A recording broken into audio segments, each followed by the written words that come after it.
Hello guys, welcome back to my YouTube channel. নমস্কাৰ বন্ধু সকল, মই মোৰ YouTube channel Talks with Neha লৈ আপোনালোক সকলোকে পুনৰবাৰ স্বাগতম জনাইছো। Then guys, আজি মই পুনৰ এটা নতুন ভিডিঅ'ৰ সৈতে আপোনালোকৰ কাষ চাপিলোহি। আজিৰ বিষয়টো হ'ল মানসিক জড়তা দূৰ কৰাৰ উপায়। Then guys, আপোনালোকে যদি মোৰ ভিডিঅ'সমূহ চাই বা শুনি ভাল পায় তেনেহ'লে লাইক কমেন্ট কৰি দিব আৰু যিসকলে প্ৰথমবাৰৰ কাৰণে মোৰ ভিডিঅ'সমূহ চাইছে তেওঁলোকে ওচৰত থকা বেল আইকনটো প্ৰেছ কৰি দিব। Then guys, আগবাঢ়ো আজিৰ বিষয়টিলৈ। আপুনি আপোনাৰ মানসিক জড়তা দূৰ কৰিবলৈ এনে ধৰণে লাহে লাহে আৰম্ভ কৰি গতি বৃদ্ধি কৰিব লাগিব। আপুনি আপোনাৰ ইচ্ছা শক্তিক সম্পূৰ্ণৰূপে নিয়ন্ত্ৰণলৈ আনিব নোৱাৰালৈকে অলপ অলপকৈ কাম কৰি যাব লাগিব। আগতে কৈ অহা হৈছে যে একাগ্ৰতাৰ হাত ধৰিহে সাফল্য আহে। আপুনি আপোনাৰ বিশেষজ্ঞ মনৰ সহায়ত নিশ্চিতভাৱে একাগ্ৰতা গঢ়ি তুলিব পাৰিব।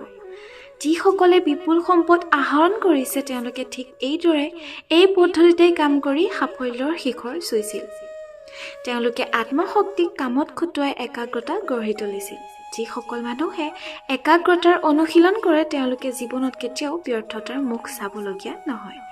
মাজে মাজে এনে ধাৰণা হয় ক'ৰবাত যেন আমাৰ জীৱনৰ এজন পথ প্ৰদৰ্শক আছে, যাৰ কৰ্তব্য হ'ল মানুহক পৰীক্ষাৰ মাজেদি সকলো ধৰণৰ হতাশাময় অভিজ্ঞতাৰ জাল ছিঙি সাফল্যৰ শিখৰলৈ লৈ যোৱা। যিসকলে এনেদৰে সাফল্যৰ শিখৰ আৰোহণ কৰিবলৈ সক্ষম হয় তেওঁলোকক পৃথিৱীয়ে হাত চাপৰি বজাই অভিনন্দন জনায়। আমাৰ জীৱনত লুকাই থকা পথ প্ৰদৰ্শক কাকো পৰীক্ষা নকৰাকৈ একোকে দান নকৰে।